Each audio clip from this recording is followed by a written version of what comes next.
Je vais vous souhaiter une bonne fin de journée. Puis, si ça serait un programme, c'est ce que je dirais parce qu'on arrive à la fin. Mais puisque l'Église, c'est une famille et que c'est la vie, et on est là aussi pour se réjouir ensemble, puis pour être enseignés dans la parole de Dieu ensemble, parce qu'on veut que Dieu nous parle, eh bien, on va continuer. Mais je trouve ça vraiment intéressant quand Dieu fait ça, où tu prépares ton message depuis le début de la semaine. C'est écrit depuis mercredi, mes choses. Et tu arrives le dimanche, puis chaque chose, de la présidence, des témoignages, de la louange, tout va dans le même sens que le message. Tu dis, OK, Seigneur, vraiment, c'est ton esprit qui a tout orchestré ça, puis qui a tout arrangé ça. Et vous allez voir, il y a bien des choses qu'on a chantées, surtout dans l'avant-dernier chant, qui se retrouvent dans mon message. Il dit, misère, j'aurais pas rien à dire. Non, il ne me reste plus beaucoup de temps, c'est ça. Aujourd'hui, on arrive à la conclusion de notre série dans Romains 8. Et jusqu'à maintenant, on a vu plein de belles pépites d'or, plein de belles vérités qui sont venues enchérir et fortifier notre foi en Jésus-Christ. Et on a vu, premièrement, qu'il y a plus de condamnation pour ceux qui appartiennent à Dieu en Jésus-Christ. On a vu aussi, on a regardé ensemble la dynamique entre la chair et l'esprit sous différents rapports, dont le premier, c'était celui de la justice de Dieu. On a vu que l'Esprit Saint qui habite maintenant en nous nous a libérés de l'esclavage de la loi du péché qui est dans nos membres. On a vu aussi qu'il y a deux tendances qui existent dans ce monde, deux styles de vie, si je pourrais dire, celui de la chair qui mène à la mort et celui de l'esprit qui mène à la vie et à la paix. Et ces deux tendances sont opposées l'une à l'autre de sorte qu'on ne fait pas ce qu'on veut. On a aussi appris que le Saint-Esprit qui habite en nous, il nous procure une nouvelle famille, famille de Dieu, une nouvelle vie spirituelle maintenant et aussi une nouvelle vie physique à la résurrection de Jésus-Christ. On va vivre dans un nouveau corps. On a aussi démontré que l'Esprit de Dieu qui habite en nous nous témoigne à nous-mêmes et à notre esprit qu'on est des enfants adoptés de Dieu, qui nous assiste dans notre état de faiblesse actuel et il intercède même pour nous constamment auprès de Dieu, lui qui connaît la pensée de Dieu.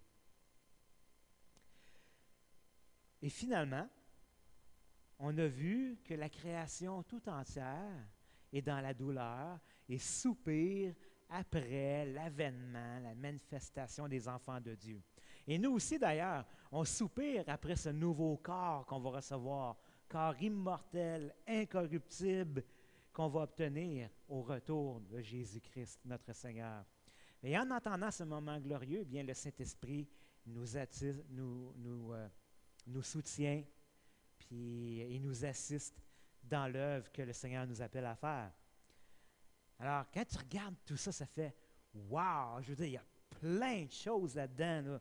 Le début du chapitre va parler de la victoire qu'on a sur la chair par l'Esprit Saint qui habite en nous. Et plus on avance dans le passage, dans le chapitre, on découvre toutes les bénédictions et les promesses qui s'attachent à notre appel, à notre adoption dans la famille de Dieu, en tant qu'enfant de Dieu et co-héritier de Jésus-Christ. Alors, à la lumière de tout ce qu'on a vu depuis le début du chapitre 8 dans Romains, ce matin, Paul va conclure ce chapitre-là.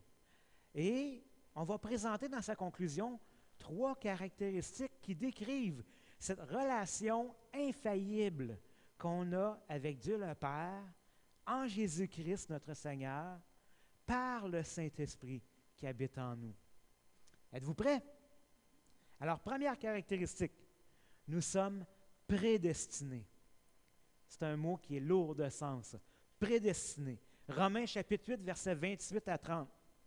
Paul dit, « Nous savons du reste que toute chose coopère au bien de ceux qui aiment Dieu, de ceux qui sont appelés selon son dessein. Car ceux qu'il a connus d'avance, il les a aussi prédestinés à être semblables à l'image de son Fils, afin qu'il soit le premier-né d'un grand nombre de frères et de sœurs. Et ceux qu'il a prédestinés, il les a aussi appelés. Et ceux qu'il a appelés, il les a aussi justifiés. Et ceux qu'il a justifiés, il les a aussi glorifiés. Pour ce qui reste à dire, Paul dit que ce que nous savons, c'est que Dieu, par ses intentions bienveillantes, il fait arriver toutes choses dans notre vie pour notre bien, puisqu'on l'aime et qu'on est appelé au salut selon son plan divin et parfait. Et là, on pourrait facilement dire, ben là, attends un peu, là, Éric, là, une minute. Tu veux dire que Dieu fait arriver toutes choses pour mon bien? Mais qu'est-ce qu'il y en est des malheurs qui arrivent dans ma vie? Je veux dire, est-ce que c'est pour mon bien ça aussi? Est-ce que Dieu prend plaisir à me voir souffrir?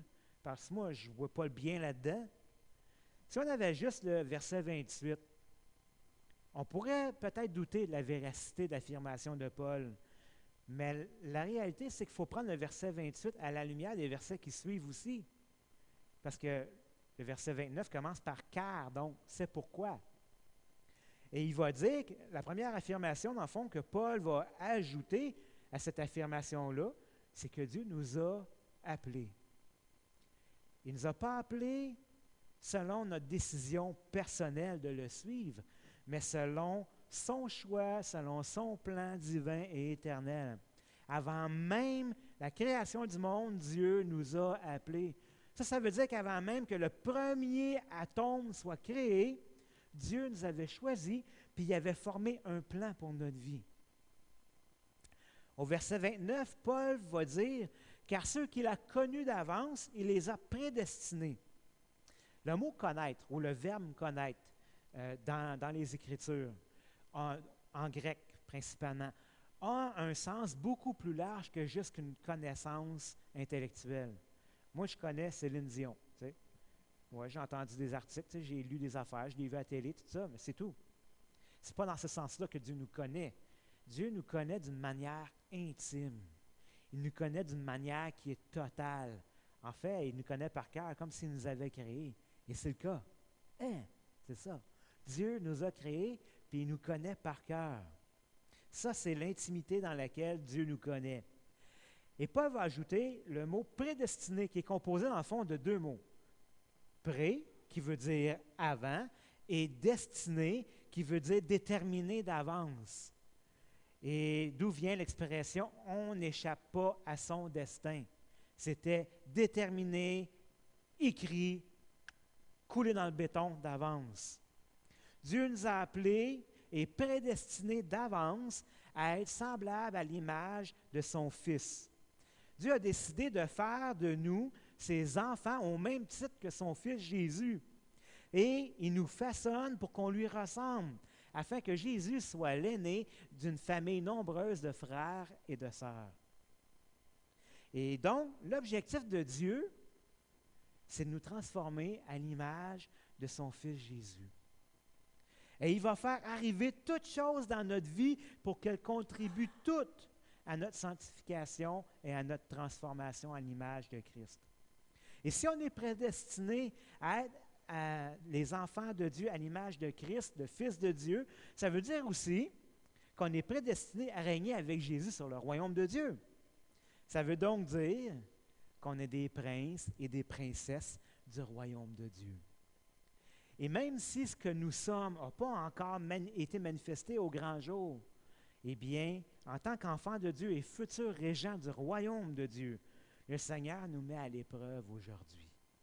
Il nous instruit et il nous éduque pour nous préparer à régner avec Christ pour l'éternité.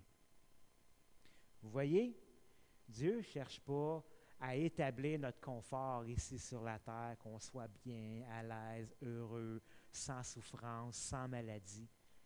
Ce n'est pas ça l'idée que Dieu fait concourir toutes choses à notre bien.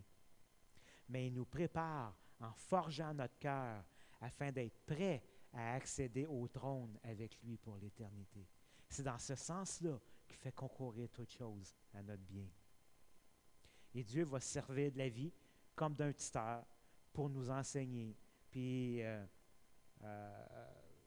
oui, ça, pour nous enseigner. Et oui, il veut nous apprendre, dans le fond, à apprendre à régner avec lui. Et ça, c'est ça qui est bon. C'est ça qui est pour notre bien. Et on le sait que les plus grandes leçons, c'est malheureusement ou heureusement à travers la souffrance qu'on les apprend. Donc, Dieu fait toutes choses pour notre bien. Puis si Dieu a agi de cette manière-là avec son propre Fils, il va le faire aussi avec nous. On voit dans Hébreux 5, versets 7 à 9, c'est écrit, « C'est lui qui, dans les jours de sa chair, offrit à grands cris et avec larmes des prières et des supplications à celui qui pouvait le sauver de la mort. » On parle de Jésus ici. Ayant été exaucé à cause de sa piété, il a appris, bien qu'il fût fils, l'obéissance par ce qu'il a souffert. Après avoir été élevé à la perfection, il est devenu pour tous ceux qui lui obéissent l'auteur d'un salut éternel. Donc, si Dieu n'a pas épargné son Fils bien-aimé de la souffrance, il ne nous épargnera pas non plus parce que c'est pour notre bien, parce que c'est à travers la souffrance qu'on apprend l'obéissance par les choses que nous souffrons. Et puisque Dieu nous a destinés, il nous a aussi appelés à lui. Il nous a déclarés justes. Il nous a conduits dans sa gloire afin de la partager avec nous, ses enfants bien-aimés. Wow! Donc, on est prédestinés à régner avec Christ dans le royaume de Dieu et nous sommes, dans notre vie présente, à l'école des princes et des princesses de Dieu. Et là, l'image m'est venue. Mes filles, quand ils étaient plus jeunes, ils écoutaient ça, c'était des émissions, des dessins animés, l'école des princesses. C'était les princesses Disney, puis les contes qu'on connaît, tout ça. Fait que c'était les jeunes Blanche-Neige, les jeunes, je ne sais pas tous leurs noms, là, Ariel, puis bon, et tout ça, c'était une école de princesses où ce qui apprenait à être des princesses. Ben, nous autres, on est des princes et des princesses de Dieu, puis ici, sur cette terre, en ce moment, on est à l'école des princes et des princesses du royaume de Dieu. C'est pas fun, ça? Amen. On a hâte d'avoir notre diplôme. Oui, ça s'en vient. Le Seigneur revient bientôt. Deuxième caractéristique de notre relation avec Dieu. Nous sommes intouchables. Nous sommes intouchables. Continuons la suite de Romains 8, versets 31 à 34. Paul dit, « Que dirons-nous donc à ce sujet? Si Dieu est pour nous, qui sera contre nous? Lui qui n'a pas épargné son propre Fils, mais qui l'a livré pour nous tous, comment ne nous donnera-t-il pas aussi tout avec lui par grâce? Qui accusera les élus de Dieu? C'est Dieu qui est celui qui justifie. Qui les condamnera? Le Christ Jésus est celui qui est mort, bien plus il est ressuscité, et il est à la droite de Dieu, et il intercède pour nous. » Qu'est-ce qu'il y a d'autre à dire à ce sujet que Paul dit? Qu'est-ce qu'il y a d'autre à dire à ce sujet? Si Dieu se range ainsi de notre côté, qui va se lever contre nous? Si le Père céleste, le Créateur de l'univers, le suprême juge, a pris notre défense et nous a pris sous son aile comme un parrain, qu'est-ce qui pourrait bien s'opposer à nous et nous faire du mal? Et je parle d'une manière spirituelle ici. Dieu n'a même pas épargné son propre Fils unique, mais il l'a sacrifié pour nous pardonner et pour nous laver de nos péchés et de nous épargner de la mort éternelle. Il nous a rachetés et maintenant on lui appartient. Il nous a scellés par le Saint-Esprit et il a fait de nous ses enfants adoptifs.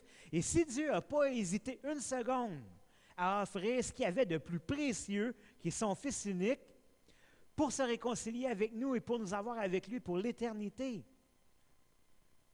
Est-ce que vous pensez vraiment qu'il ne nous donnera pas aussi tout le reste avec lui? Il ne pouvait pas donner plus que son Fils.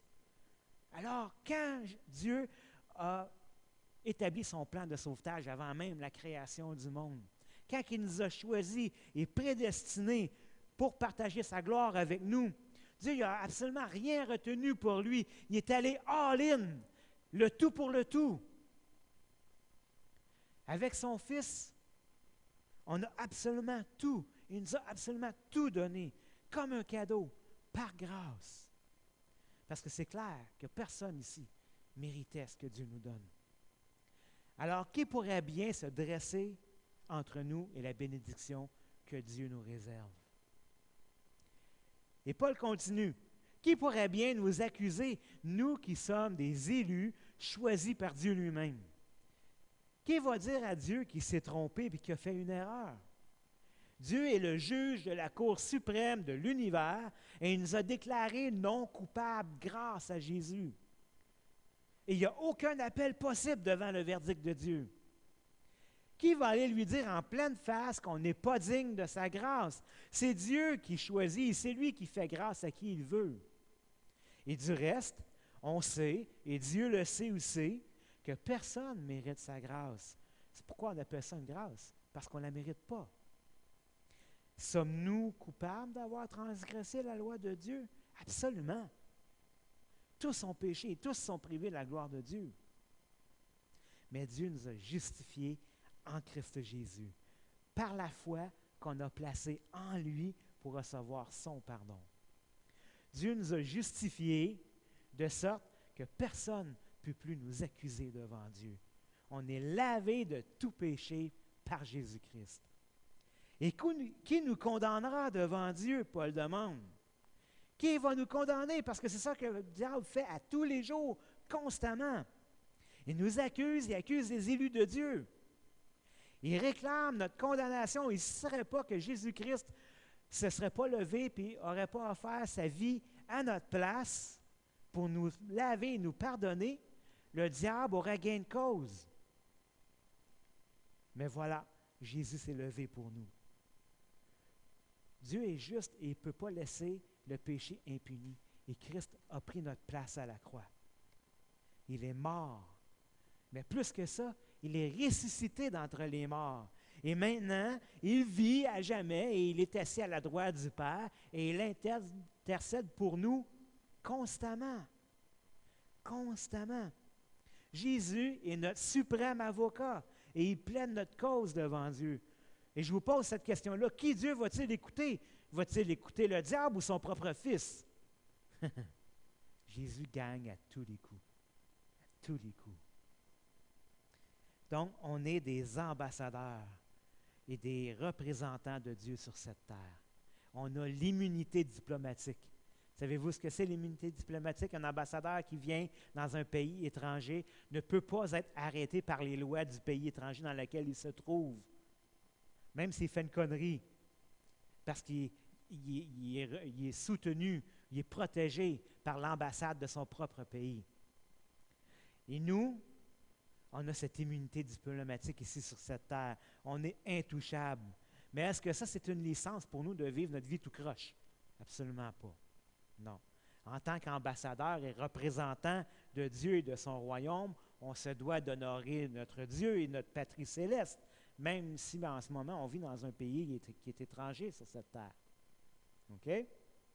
Alors, si tu luttes avec la condamnation, si tu luttes avec la culpabilité dans ton cœur, rappelle-toi que Jésus-Christ a payé le prix de tes erreurs. Il t'a lavé complètement de celle-ci. Que tu es littéralement blanchi de toute accusation portée contre toi. Alors, écoute pas la voix du diable qui t'accuse, qui veut te décourager ou te neutraliser dans ta marche avec Jésus. Parce qu'il t'a... parce qu'il a perdu déjà sa cause d'avance. Il l'a perdu à la croix, sa cause. Le juste juge nous a déclarés non coupables. Dieu t'a justifié. Il t'a pardonné. Maintenant, il est ton défenseur pour toujours. Wow! Untouchable. Intouchable. Troisième caractéristique maintenant de cette relation que nous avons avec Dieu. Nous sommes inséparables. Romains 8, versets 35 à 39. Qui nous séparera de l'amour de Christ? La tribulation ou l'angoisse ou la persécution ou la faim ou le dénuement ou le péril ou l'épée? Selon qu'il est écrit, à cause de toi, l'on nous met à mort tout le jour. On nous considère comme des brebis qu'on égorge. Mais dans toutes ces choses, nous sommes plus que vainqueurs par celui qui nous a aimés. Car je suis persuadé que ni la mort, ni la vie, ni les anges, ni la domination, ni le présent, ni l'avenir, ni la puissance, ni les êtres d'en haut, ni ceux d'en bas, ni aucune autre créature ne pourra nous séparer de l'amour de Dieu en Christ Jésus notre Seigneur. Amen. Qui nous séparera de l'amour de Christ? Vous savez, l'homme est capable d'accomplir de grands exploits dans différents domaines. Mais je crois et je suis persuadé que la chose qui est la plus difficile à faire pour un être humain, c'est de croire que Dieu l'aime vraiment. À cause du péché qui habite en nous, on sait tous de manière instinctive qu'on est coupable devant Dieu. Et on perçoit Dieu comme un juge vengeur, un père fouettard qui veut nous punir et qui prend plaisir à nous voir souffrir puis avoir du malheur. Évidemment, c'est une image tordue de Dieu à cause du péché qui est en nous. Et on traîne ça depuis la chute d'Adam et Ève. Et le diable prend bien des efforts pour garder cette image tordue dans notre pensée, dans notre cœur. Et malheureusement, cette tendance à penser que Dieu ne nous aime pas se poursuit même dans notre vie chrétienne. Est-ce que Dieu m'aime vraiment? C'est pour ça que quand on passe un sale quart d'heure ou qu'on file un mauvais coton, qu'on est dans l'épreuve, la pauvreté, l'inquiétude, l'angoisse, ou qu'on affronte le danger, ou même quand on est persécuté à cause de notre foi, on a naturellement tendance à douter de l'amour que Dieu a pour nous. Et c'est dans ces temps-là qu'on a l'impression que Dieu nous a abandonnés, puis qu'il nous laisse tout seuls à se débrouiller dans notre misère. Mais même la persécution, frères et sœurs, c'est ça que Paul dit ici, même la persécution est quelque chose qui est censé arriver aux chrétiens. À cause qu'on porte le nom de Jésus, le nom de Christ, et qu'on fait partie de sa famille, le reste du monde qui s'oppose à Dieu va s'opposer à nous aussi, c'est normal. Ça a toujours été ainsi depuis le tout début, depuis Caïn et Abel. Ceux qui appartiennent à Dieu sont toujours persécutés par ceux qui ne lui appartiennent pas, parce que ceux-là appartiennent au diable. Mais dans toutes ces choses qui peuvent nous arriver, dans toutes ces épreuves-là qu'on affronte dans notre vie, on en sort victorieux. Pourquoi? Parce que Jésus-Christ nous aime véritablement et qui est continuellement, tout le temps, avec nous dans nos moments difficiles. Et c'est lui qui nous en fait passer au travers. Parce que le Seigneur ne nous abandonne jamais. Même dans la difficulté, il est là. Et son amour pour nous est infaillible. Infaillible. Et même si quelqu'un nous enlèverait la vie par sa méchanceté, ça ne sera jamais suffisant pour nous séparer de l'amour de Dieu qui nous accueillerait les bras ouverts et avec grand amour dans son paradis. Il n'y a rien qui peut nous séparer de l'amour de Dieu. Et voici maintenant le clou de tout le passage. Ce qui fait vraiment échec et mat à tout ce qui peut se dresser contre nous en tant qu'enfants de Dieu. Et ça, c'est la conviction profonde de Paul pour nous qui plaçons notre foi en Jésus-Christ. Et n'oubliez pas que cette conviction-là de Paul, qui est écrite dans les Écritures, elle est inspirée directement par le Saint-Esprit. Et voici ce que Paul dit. Ni l'existence, la mort et la vie, ni les êtres célestes, les anges et les êtres ténébreux, ni le temps, le présent et l'avenir, ni les autorités, les puissances, les êtres d'en haut et ceux d'en bas, ni aucune autre créature ne pourra nous séparer de l'amour de Dieu en Jésus-Christ, notre Seigneur. C'est assez inclusif. Paul a quand même pas mal fait le tour, là. Il n'y a absolument rien, ni sur cette terre, ni dans les cieux, ni dans le temps, qui peut nous séparer de l'amour de Dieu qu'il a pour nous en Jésus-Christ, qui est notre Seigneur, notre bon berger et notre bon maître. Rien du tout. En québécois, rien pantoute. Rien pantoute. Ta relation avec Dieu en Jésus-Christ est scellée et totalement infaillible. Toi et Jésus, c'est à la vie et à la mort. Et puisque Jésus a déjà goûté à la mort pour toi, il ne te reste que la vie avec lui. Amen. Amen. Alors, si tu doutes dans ton cœur que Dieu t'aime, va relire. Va le relire, ce passage-là. continuellement, et imprègne-toi-en jusqu'à temps qu'il rentre, pas juste dans ta tête, mais qu'il descende dans ton cœur. Écoute pas tes sentiments, ni tes impressions, et encore moins la voix de l'ennemi, mais appuie-toi sur la vérité de la parole de Dieu, parce qu'elle, elle a toujours raison. Alors, en conclusion, dans ce dernier passage de Romains 8, je ne sais pas si ça a paru, mais c'est un de mes passages préférés dans les Écritures. Parce que c'est un rocher sur lequel on peut s'appuyer en tant qu'enfant de Dieu. Mais c'est aussi une clé puissante qui nous procure une assurance phénoménale dans notre relation avec Dieu en Jésus-Christ. Il nous assure de l'amour complet, total et infaillible que Dieu a pour nous, ses enfants bien-aimés. Alors, quelles sont les 3 caractéristiques qu'on a vues ce matin dans cette relation-là? Nous sommes prédestinés et choisis par Dieu pour être sauvés de nos péchés et de partager sa gloire éternelle. Deuxièmement, nous sommes intouchables. Personne ne peut nous accuser pour nos erreurs devant Dieu, parce que c'est Dieu lui-même qui nous a déclarés justes, et c'est le Fils de Dieu qui a payé lui-même pour nos péchés, qui est ressuscité et assis à la droite de Dieu, et qui maintenant, il intercède pour nous continuellement devant Dieu le Père. Et finalement, nous sommes inséparables. Il n'y a absolument rien qui existe dans le monde matériel, spirituel ou temporel qui pourrait nous séparer de l'amour de Dieu qu'il a pour nous en Jésus-Christ, son Fils unique, notre Seigneur. Frères et sœurs, tout en marchant dans ce monde comme des voyageurs et des étrangers sur cette terre, marchez fièrement.